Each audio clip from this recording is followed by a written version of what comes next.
வீடியோவில் பார்க்க போகிறது நியூ இயர் 2025 வரவேற்கும் முகமாக ஆஸ்திரேலியாவில் நடந்த ஒரு ப்ரோக்ராமை பற்றி. ஈவினிங் 4 மணிலேருந்து 10 மணி வரைக்கும் அப்படின்னு சொல்லி எங்கள் வீட்டுக்கு பக்கத்தில் இருக்க ஒரு போட் போட்டு இருந்தது. அதை பார்த்துட்டு தான் போயிருந்தேன். உண்மையாகவே இது எங்கள் வீட்டில் இருந்து ஒரு 2 கிலோமீட்டருக்குள்ளே தான் இருக்கும்.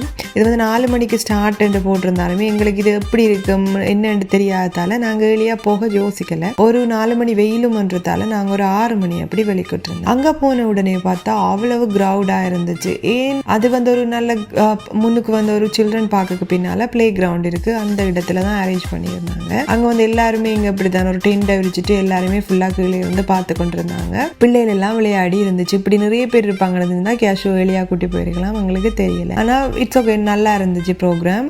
இன்னும் ஒரு விஷயம் என்னன்னு சொன்னா, கன்சர்ட் ஆயிருந்தாலுமே எங்களுக்கு அந்த சாங்ஸை என்ஜாய் பண்ண முடியல. ஏன்னு சொன்னா எல்லாமே இங்கிலீஷ் ஆயிருந்ததால நம்மளோட ஊர்ல நம்மளுக்கு ஒரு மியூசிக் குரூப் சொன்னா இருக்கிற அந்த ஃபன் இங்க இருக்கல. ஆனாலுமே நிறைய அந்த ஃபுட் கோர்ட் மாதிரி நிறைய சாப்பாட்டு இதுகள், இந்த விளையாட்டுகள், இந்த கேம்ஸ் நடந்திருந்துச்சு. நிறைய கேம். இந்த கேம்ஸ்ல என்ன பாத்தீங்கன்னு சொன்னா, இது எல்லாமே நீங்க எங்களோட வீடியோ தொடர்ந்து பாக்குறவங்களா இருந்தா உங்களுக்கு கட்டாயம் தெரிஞ்சிருக்கும். நாங்க லூனா பார்க்ன்ற ஒரு வீடியோ போட்டிருப்போம். அந்த வீடியோ அந்த பார்க்ல இருக்கிற கேம்ஸ் தான் இங்கேயுமே இருந்துச்சு. எல்லாமே அந்த அங்க போன கேம்ஸ். அங்க கிட்டத்தட்ட ஒரு 15-20 கேம்ஸ் இருந்தனா அதுல ஒரு 4 செலக்டட் கேம்ஸ் சின்னாக்கள் பெரியாக்கள் எல்லாரையும் பேலன்ஸ் பண்ற மாதிரி இருந்துச்சு. எங்களுக்கு ஒரு கேமுமே செய்யணும்னு ஆசை வரல. அண்ட் இங்க ஒவ்வொரு ஈச் கேம்ஸுக்கு $10 அப்படின்னு போட்டிருந்தாங்க.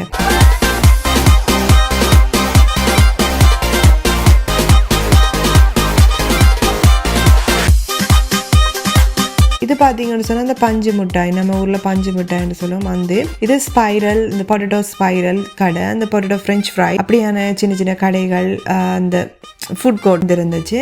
இது தவிர பார்த்தீங்கன்னு சொன்னால் எல்லாருமே இருந்துட்டு கழிச்சிட்டு சிரிச்சிட்டு இருந்தாங்க. இந்த ஃபங்க்ஷன் முடிவில் பார்த்தீங்கன்னு சொன்னால் அந்த மியூசிக் ஃபுல்லாக ஸ்டார்டிங்கில் கொஞ்சம் இவங்க அந்த என்ன சொல்கிறது மெலடி சாங்ஸ் மாதிரி போய்கொண்டிருந்தது. அவ்வளவா நம்மளுக்கு பிடிக்கலன்னு சொல்லலாம். ஆனால் அதுக்கு பிறகு கொஞ்சம் வைப்ரேட் ஆகிற மாதிரி கொஞ்சம் அதிச்சு கொஞ்சம் இது பண்ணி டான்ஸ் எல்லாம் பண்ண வச்சு இப்படி செஞ்சுருந்தாங்க.